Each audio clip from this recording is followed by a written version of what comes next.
A fragilidade, a fraqueza daqueles que se dizem ser de Deus tem feito num cenário, posso dizer para você, apocalíptico. Num cenário que nós vemos no Brasil, no Paraná, posso dizer no mundo todo, né? Que essa fragilidade, essa inconstância dos filhos de Deus, daqueles que carregam o nome do Senhor, daqueles que têm o prazer de dizer eu sou cristão, que batem no peito dizendo eu sou de Jesus. Infelizmente, eu digo para você que muitas pessoas quando falham, quando erram e quando assumem principalmente a posição de alguém que defende uma bandeira, principalmente a bandeira de Cristo, ela tem que ter um cuidado muito grande. Porque a partir daquele momento você torna-se o espelho do Evangelho. A partir daquele momento nós nos tornamos o exemplo de santidade, de amor, de simplicidade, de honestidade, o exemplo de justiça. Nos tornamos um exemplo. Mas num cenário caótico, que o mundo, cada um pensa em um derrubar o outro, como até a Bíblia fala, porque vocês até se mordem, né? Nós temos que ter um cuidado, porque infelizmente muitas corrupções, maldades, enganos, quantas vexações o Evangelho está sendo colocado, exposto por conta das fragilidades do homem, dos fracassos daqueles que se acham, que se intitulam grandes diante de Deus. Eu conheço o meu coração, Deus sabe que eu fiz certo, Deus sabe que eu sou uma pessoa boazinha. Quando Deus está no céu assim, olhando assim, ó, Deus não sabe não. Filipenses capítulo 2, o apóstolo Paulo, após enviar essa carta à igreja de Filipos, eu acredito ser um dos maiores exemplos que você já vai ter ouvido aqui nas pregações, nestes programas que aqui tive o prazer e a alegria de poder transmitir a palavra de Deus, mas uma das mensagens mais profundas, mais evangélicas que você pode dizer assim, mais importante para o teu coração. Porque muitas vezes nós temos a convicção de certas coisas, e principalmente até do que é certo, do que é errado, ao que se diz respeito às coisas de Deus, ao Evangelho, a pastores, a igrejas. Nós temos a nossa visão pré-figurada, pré-formada do que é certo e do que é errado, muitas vezes sem realmente olhar para a palavra de Deus. E o que é ser uma pessoa de Deus? O que é ser uma pessoa que realmente tem prazer no Senhor e tem prazer de fazer aquilo que agrada a Deus? O que é ser uma pessoa de Deus? O que é ser uma pessoa não só nascido nas águas, que aí então nasceu uma pessoa chamada agora filha de Deus, porque todo aquele que aceitou Jesus e desceu às águas recebeu o direito de ser chamado filho de Deus. Mas não é nesse critério somente que eu lhe falo, mas o que é viver como um filho de Deus. Uma pergunta que tenho feito a algumas pessoas e sempre me faço essa pergunta: qual é a diferença que nós como cristãos, aquele que diz ser um cristão, qual é a diferença que você promove onde você trabalha? Qual a diferença que você promove dentro da sua casa? Qual a diferença que você promove aonde você vai, na sua escola? As pessoas que convivem com você, que podem ter todo tipo de prática errada, certa, seja lá qual for, qual a diferença há no meio destas pessoas? O que elas veem de diferente em você? O que tem de diferente em você perto destas pessoas as quais você convive? Preste atenção nessa leitura. Diz o versículo 9: pelo que também Deus exaltou soberanamente e lhe deu um nome que é sobre todo nome, Jesus, para que ao nome de Jesus se dobre todo joelho, e também dos que estão nos céus, os que estão na terra e até debaixo da terra, até os demônios. E toda língua, toda boca vai confessar que Jesus Cristo é o Senhor, para a glória de Deus Pai. O apóstolo Paulo declara: Deus escolheu assim por bem enviar seu Filho, a qual tem o nome acima de qualquer nome. A quaisquer nome está abaixo do nome de Jesus. Não há doença, não há enfermidade, não há maldade, não há corrupção nesse mundo, por pior que ela seja, maior que o nome de Jesus. Porque ao nome de Jesus, todos se dobrarão, todo joelho vai ter que se dobrar. Diante desse grande nome, toda doença vai ter que fugir. Diante desse nome, os demônios vão ter que cair por terra. Diante do nome de Jesus, não há boca que não confesse Jesus. Não há joelho que não se dobre diante da grandeza de Jesus.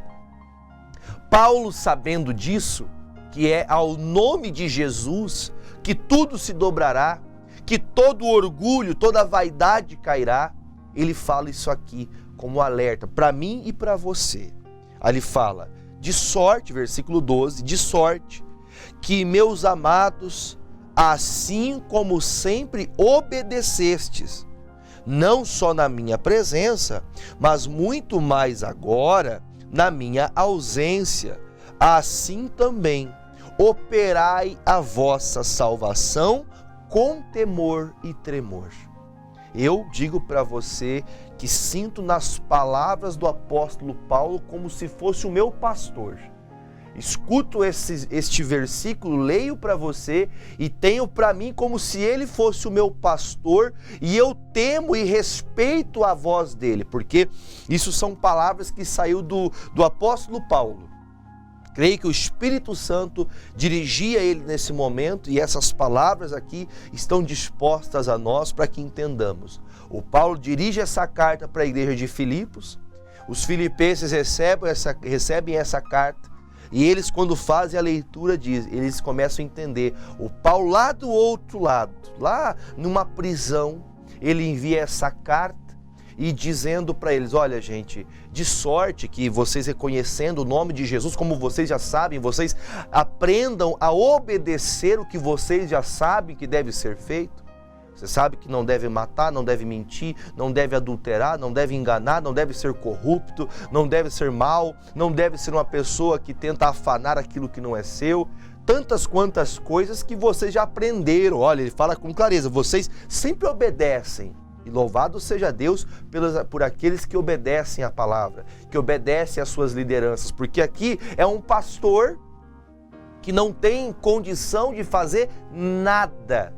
Guarde isso que você vai entender agora. O pastor Paulo, da igreja de Filipos, não podia fazer nada de forma que presente estivesse para exortar, para incentivar, para animar essa igreja de Filipos. Ele não podia estar presente, mas com o cuidado dele, ele envia a carta. E essa carta descreve, gente, vocês sempre obedeceram. Vocês sempre se curvaram diante do nome poderoso de Jesus. Mas eu peço para vocês, e olha o cuidado do pastor, né? Olha o cuidado, ele fala: gente, vocês sempre obedeceram quando eu estava perto. Quando estava com vocês, vocês tinham temor. Sabe aquela conversa? Diz um ditado assim: quando o gato sai, o rato faz a festa. Tem pessoas que ela é cristã enquanto tem alguém vendo ela. Quando tem alguém olhando para ela, não, eu tenho que cuidar para não dar mau testemunho. Mas quando ela está sozinha ou quando está perto de outras pessoas que não têm nenhuma fé a qual você tem, você muda. Já viram falar no camaleão? É aquele camaleão que ele se disfarça dependendo do ambiente que ele está. Tem muito crente camaleão que muda, sabe? Que dependendo do lugar que ela está, ela é outra pessoa. Nós temos que ter um cuidado, um zelo. Claro que há pessoas que a gente tem que entender que está começando na fé, outros que não têm fé alguma. A gente tem que aprender a lidar com certas coisas, mas a gente tem que ter o princípio, a base, o conceito de vida não pode mudar. Por isso Paulo fala: quando estava presente, eu sei que vocês eram obedientes. Só que agora que eu estou longe de vocês, agora que eu estou distante de corpo presente, eu peço a vocês que sejam ainda mais obedientes na minha ausência. Quando estou perto, eu estou ali cuidando, analisando, vendo o que posso fazer para ajudar, para colaborar, uma palavra, uma direção, uma oração. Mas na distância que estamos, no tempo do Paulo não tinha o WhatsApp, que o WhatsApp ficava aberto para ele poder receber a mensagem do outro lado do mundo, do Brasil para o Japão, do Japão para o Brasil, em questão de segundos, milissegundos, uma mensagem é transmitida por meio da internet. O Paulo não tinha isso. Ele precisava crer que estes que estavam ouvindo essa palavra, a igreja de Filipos, ouviria essa palavra e entenderia o recado. Porque ele dá uma exortação, ele fala, olha, vocês sempre obedeceram quando eu estava perto, mas agora que eu estou longe, ainda mais, quer dizer, você mostra que aprendeu as coisas de Deus na casa de Deus, na igreja, na oração, que você aprendeu durante anos dentro da igreja, aprendendo a palavra, orando, louvando, buscando a Deus, você demonstra essa sabedoria e conhecimento de Deus na ausência dos que você tem o cuidado para falar. Na ausência da igreja, na ausência dos irmãos, na ausência da esposa, na ausência dos filhos, na ausência do pastor, né? Sem a cristandade perto, aí que eu tenho que ser ainda mais temente, porque ele termina dizendo, opere sua salvação. Peraí, operar a minha salvação? A minha salvação não foi dada por meio de Cristo? A minha salvação não foi enviada a mim através do sangue de Cristo derramado na cruz do Calvário, me dando o direito de arrepender-se e ser perdoado dos meus erros? Sim, a salvação vem pelo ato único, sublime, e ninguém no mundo poderia fazê-lo senão Jesus. Porém, o Paulo deixa claro, esta salvação está na sua mão, crente. É isso que ele está dizendo. A salvação está na sua mão. Na minha presença você pode ser muito santo. Você pode ser uma pessoa muito correta, digna. Mas na ausência você tem que continuar. Você não precisa de ter um pastor exortando o tempo todo para você entender que você tem que orar. Que você tem que ir para a igreja. Que você tem que ler a Bíblia. Que você deve fazer o bem. Como diz, né? Fazer o bem sem olhar a quem. Estender a mão, unir-se à igreja, entender que existem pessoas que ainda são mais fracas na fé do que você, que não têm o mesmo entendimento que você. Você tem que entender isso. E nessa ausência é a hora que muitas pessoas vão olhar para nós que somos de Jesus. Aí ele fala no versículo 16, ainda no 15 ele fala, no 12, ele fala, opere a sua salvação. Operar a sua salvação é, a cada dia da tua vida, você está plantando para a sua salvação. Você está operando, você está agindo de modo tal que a sua salvação não é como um copo de água, que se você colocar o copo com água e virar sobre a tua mão, vai escorrer por entre os teus dedos, não vai. A salvação tem que estar bem cuidada, guardada, zelada, porque a Bíblia fala que se hoje você conheceu a graça, foi purificado dos seus pecados, mas como a porca que depois de ter sido lavada, deu banho na porca, a porca quando vê o desponjador de lama, ela sai correndo e se suja de novo. Jesus quis dizer isso que para nós entendemos que por mais que você tenha mudado de vida, por mais que você diga hoje eu sou de Jesus, sou cristão, sou evangélico, né? Evangélica é a pessoa que anda no evangelho, pelo menos eu acho que é essa a prerrogativa que foi inventada pela religião, mas se você se diz um cristão verdadeiro, você não pode voltar para trás a viver as corrupções do mundo. Você não pode voltar para trás a ser aquela pessoa maldosa de outrora. Ou ser até pior, eu já vi pessoas falar, pastor, olha, já vi gente que é até, pessoas de que não tem fé alguma em Cristo, pessoas maldosas, que têm até práticas erradas, que têm um coração bom, que tem um coração de não pegar o que não é dele, de fazer mal para os outros, e já você vê pessoas no meio da igreja, pessoas de Jesus, que estão cada vez mais... Quando eu falo igreja, eu quero que você entenda, pessoas que seguem a Cristo, que dizem ter aceitado Jesus de coração, mas continuam na corrupção do mundo. Por isso ele fala, para você operar a tua salvação, tenha temor. Respeita aquilo que você já aprendeu. Tenha tremor, sabe? Tenha um respeito tão grande de chegar a tremer os seus ossos para respeitar a palavra de Deus, para respeitar a verdade descrita na Sagrada Escritura.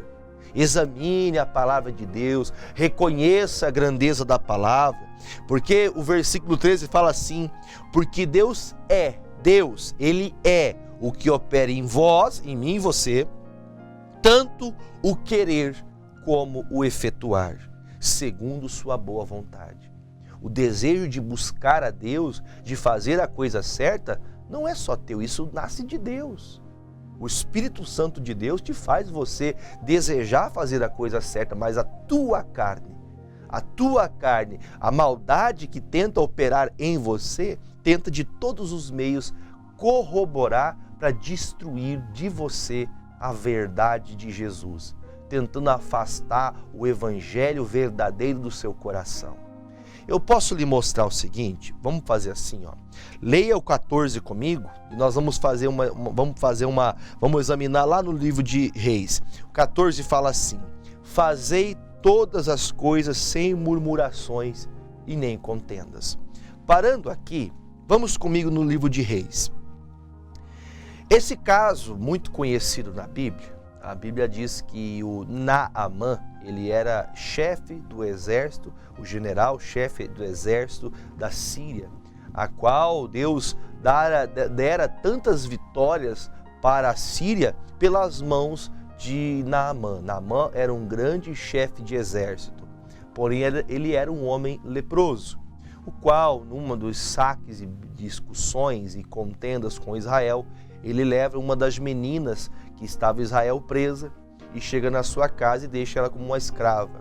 E ali ela então fala de que havia no seu povo um pastor, um profeta, um homem de Deus, que poderia curá-lo da sua enfermidade, porque ele era um homem usado por Deus, levava a oração ao Senhor e o Senhor operava o milagre. E ele então vai até Israel. Chegando em Israel, chega até o profeta Eliseu, e o Eliseu pede a ele: olha, você precisa mergulhar. Nem é o Eliseu, ele manda o Geazi, que era o obreiro dele. Ele fala: vai até o Naamã e diga para ele que mergulhe 7 vezes no Rio Jordão.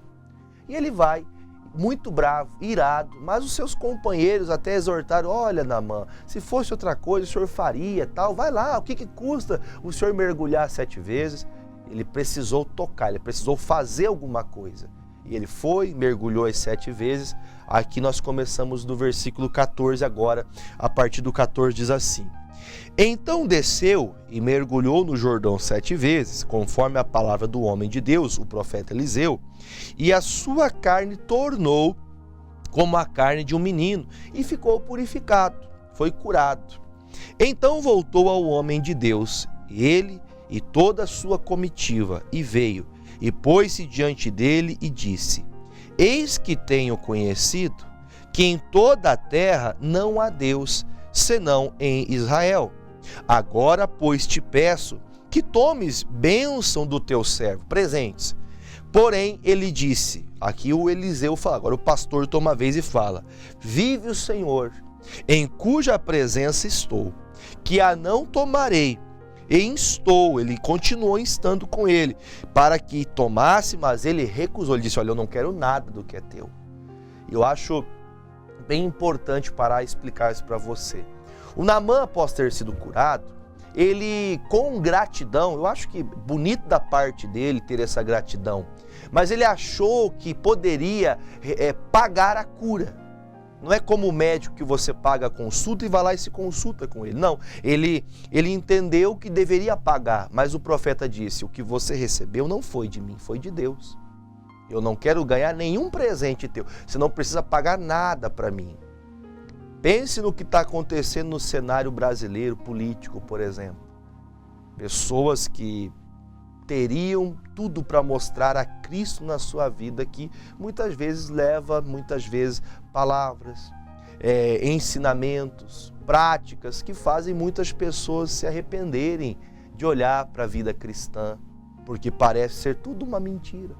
Só que ainda existe Eliseu. Ainda existem muitos Eliseus, que eu posso dizer assim, que ainda são verdadeiros, que não agem na corrupção, que não agem na maldade, que não agem pensando no seu próprio bem, porque muito bom seria ter uma oferta como o Naamã, general, né?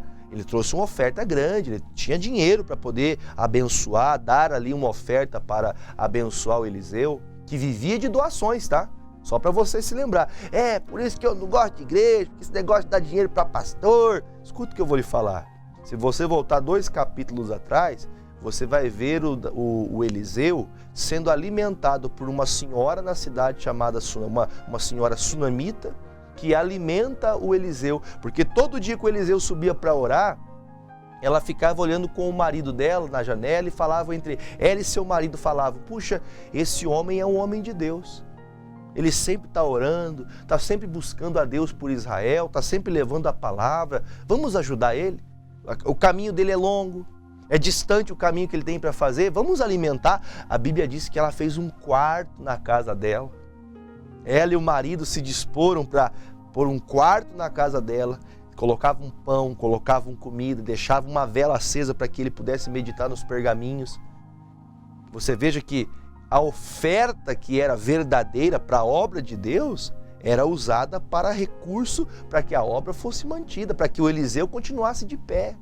Louvado seja Deus pelas pessoas que entendem que há essa necessidade real, sincera e verdadeira de manter a obra de Deus, por aqueles que fazem a obra de Deus, como Eliseu, que entendeu a necessidade dessa pessoa, que entendeu a necessidade de orar por quem não merecia, mas ele orava e intercedia por pessoas maldosas, como Naamã, que saiu furioso da casa de Eliseu, porque ele pensou que o Eliseu ia vir colocar a mão na cabeça dele, ia curar ele fazendo alguma coisa, mas ele deu uma palavra, uma direção.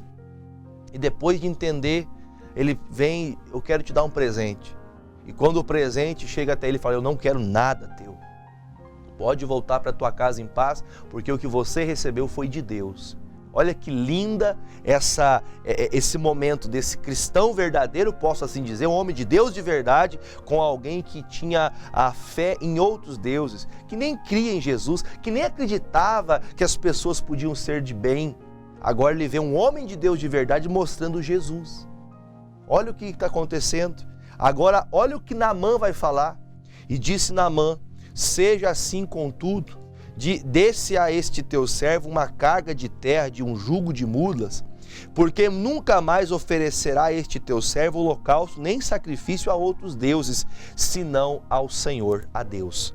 Nisso, perdoe o Senhor a teu servo, quando o meu senhor entra na casa de Rimom para ali adorar, e ele se encosta na minha mão, e eu também me tenha de encurvar na casa de Rimom. Quando assim me encurvar na casa de Rimom, nisso perdoe o Senhor a teu servo. Deixa eu explicar uma coisa para você. Sabe o que Naamã falou?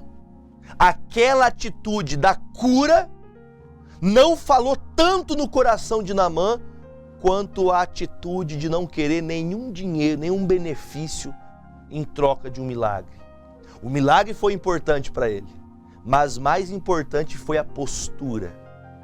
A postura de Eliseu de não querer nada dele, de mostrar uma honestidade tamanha. Ele poderia ter recebido, era presente, mas ele disse: eu não quero. E ele já agiu assim, para não, mostrando que ele não queria trocar, não queria barganhar, dar um presente, né? E aí ele me cura. Não, eu não quero barganha.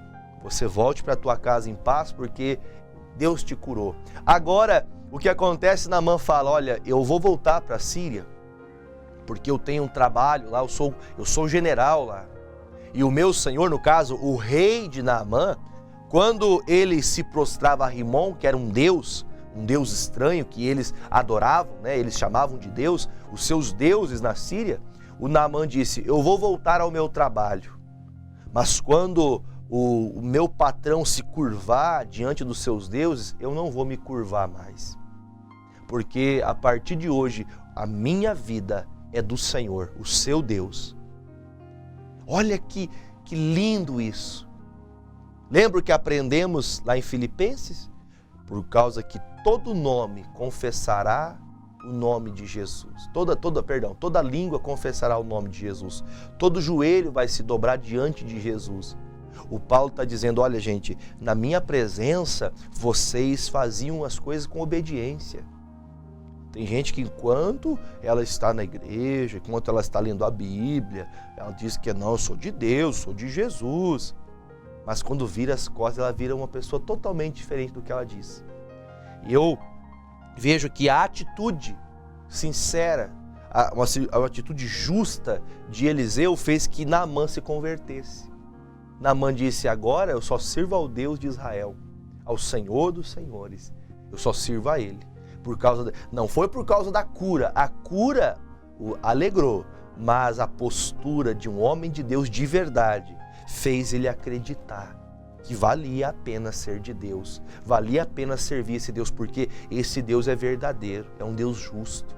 E a resposta do Eliseu é: e ele disse-lhe, vai em paz. E ele disse-lhe, vai em paz. E foi-se dele a uma pequena distância. Ele foi embora. Aqui entra a mensagem que eu preciso falar para você. Lembra do rapaz que trabalhava junto com o Eliseu, chamado Geazi? Você pode ler todo o capítulo 5, você vai ver isso. O Geazi era como se fosse ali o diácono, o obreiro que trabalhava ali, ou o auxiliar de pastor de Eliseu. E o Geazi vê tudo aquilo ali acontecendo, só que no coração dele não ficou feliz ele por saber que ele foi embora, o Naamã foi embora e ele não pegou a prata e o ouro que ele queria dar. Ele pensou assim, peraí, mas o meu pastor, ele não pegou o dinheiro.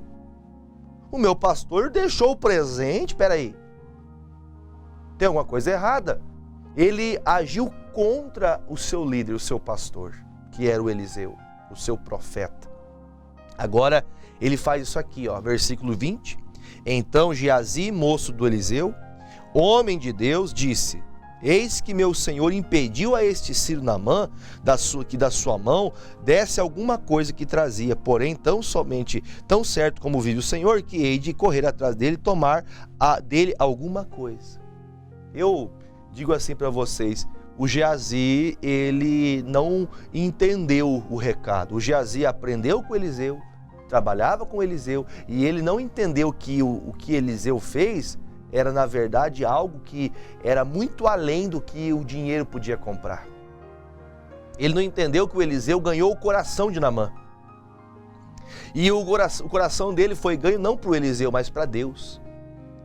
Tem muita gente que ganha corações para si, mas não ganha para Deus. E aqui está uma das mais tristes histórias de uma pessoa que não faz segundo... Eu vou fazer o seguinte, deixa aqui, põe para mim lá a referência de Filipenses. Eu vou ler de novo Filipenses agora, eu vou intercalar aqui para a gente já volta lá em 2 Reis. Em Filipenses capítulo 2, agora o 15, eu parei no 14, que nós não podemos fazer as coisas com murmurações. Aí ele diz assim no 15, para que sejais irrepreensíveis, sinceros, filhos de Deus, inculpáveis, no meio de uma geração corrompida e perversa, entre a qual resplandeceis como astros nesse mundo. Nesse mundo tão corrupto e tão sujo, o Eliseu brilhou. O Eliseu, ele mostrou a luz de Deus. Ele mostrou o brilho de Cristo. Ele mostrou o brilho da santidade de quem anda com Deus. Por isso Naamã se converteu ao Senhor. O Naamã viu no Eliseu o próprio Deus em Eliseu, porque ele brilhou a face. Entenda, no meio de pessoas corrompidas, num mundo tão perdido, você que realmente se diz cristão, diz a palavra, você tem que ser irrepreensível. Nas tuas obras, naquilo que você faz, você tem que ser uma pessoa irrepreensível, é uma pessoa que não precisa ser repreendida. Uma pessoa sincera, que age com sinceridade, que não fala entre meias palavras. Você precisa entender que um filho de Deus, ele deve ser inculpável. O que é um filho de Deus inculpável? Que não carrega uma culpa nas costas, escondidos, para que ninguém fique sabendo, para que em algum momento alguém descubra aquele filho de Deus, promova vergonha para aqueles que andam com Deus. Promova vergonha a Cristo Jesus. Os filhos de Deus devem ser inculpáveis, que não carrega nenhuma corrupção escondida. Por isso ele termina dizendo, vós, no meio de uma geração perversa. O mundo é mau, gente. O mundo, as coisas que nesse mundo nós vemos, tanta maldade há. Muita maldade. Mas eu digo para você que ele fala, no meio dessa perversidade toda, vocês vão brilhar como astros. No meio das trevas, você quer luz, você chega, as trevas acabam. Acendeu a luz, as trevas acabam. Se você é luz, as trevas têm que acabar. Agora, se você não tem sido luz, onde você vai, as trevas continuam reinando. E o pior de tudo é o que você vai ouvir agora. Mateus 18, versículo de número 6. Jesus falou assim: mas qualquer que escandalizar um destes pequeninos, que creem em mim, melhor lhe fora se lhe pendurasse ao pescoço uma mó de azenha, uma pedra, e se submergisse na profundeza do mar. Ai do mundo, por causa dos escândalos, porque é mister, ou seja, vai acontecer, é necessário que tenham escândalos, mas ai daquele homem, daquele ser humano, por quem o escândalo vier. Tem gente que fala, viu, você percebe que a gente luta para ganhar e outros lutam para perder. E o que você leu comigo em 2 Reis, você viu o coração de Naamã quebrantado diante daquele pastor de Deus. Agora você vê o Geazi com interesse no dinheiro que ele tinha para dar. Ele nem pensou na cura, nem pensou que ele podia se desviar e nem acreditar mais no Senhor por causa da atitude dele. Ele está nem aí, só pensa no dinheiro dele. Aí lá no versículo, voltando em 2 Reis, eu termino agora. Lá no versículo 26 eu vou ler, porque eu não vou ter tempo de fazer toda a leitura. Ele diz, porém, versículo de número 24. E chegando ele à altura, tomou das suas mãos e os depositou na casa e despediu aqueles homens e foram-se. Ele chegou, pegou 2 homens, foi até o Naamã, correu até o Naamã, encontrou o Naamã e falou, Naamã, o meu senhor, o pastor Eliseu, pediu que eu viesse até você, pedir de você aqui um dinheiro. Porque tem 2 pessoas que estão precisando aqui, ajuda elas. Aí o Naamã, não, tá bem, tá aqui, pode pegar, eu já queria doar mesmo, ele não quis pegar. Aí ele pega aquelas moedas de prata e volta embora. Quando ele volta embora, aqueles 2 que ele levou, ele manda eles embora, pega o dinheiro dele e guarda na casa dele. Versículo 25, então entrou ele e pôs diante de seu senhor, se pôs diante do Eliseu, e disse Eliseu, de onde você vem, Geazi? E disse, teu servo não foi nenhuma e nenhuma outra parte. Porém ele lhe disse, porventura não foi contigo o meu coração, ou seja, eu não mandei você fazer isso. Quando aquele homem voltou de sobre o seu carro a encontrar-te, era isso ocasião para tomares prata, para tomares vestes, olivais e vinhas, ovelhas, bois, servos e servas? Eu não mandei você fazer isso. Aí ele diz o 27, portanto, a lepra de Naamã se pegará a ti e a tua semente para sempre. Então saiu de diante dele leproso, branco como a neve. A pessoa que ela se suja com a corrupção, eu vou dizer para você assim, a corrupção é aquela pessoa que ela age pensando nos seus bens próprios. Ele mentiu, ele enganou, agora ele está branco como a neve. Sabe o que é isso? Vergonha. Agora há uma vergonha, porque ele sabia a coisa certa a fazer. Ele sabia que não era para fazer aquilo, mas ele fez. Ele sabia que não deveria ter tomado aquela postura, agora está branco como a neve, porque se perdeu dentro de si mesmo. Você cristão, lembre das palavras do Paulo.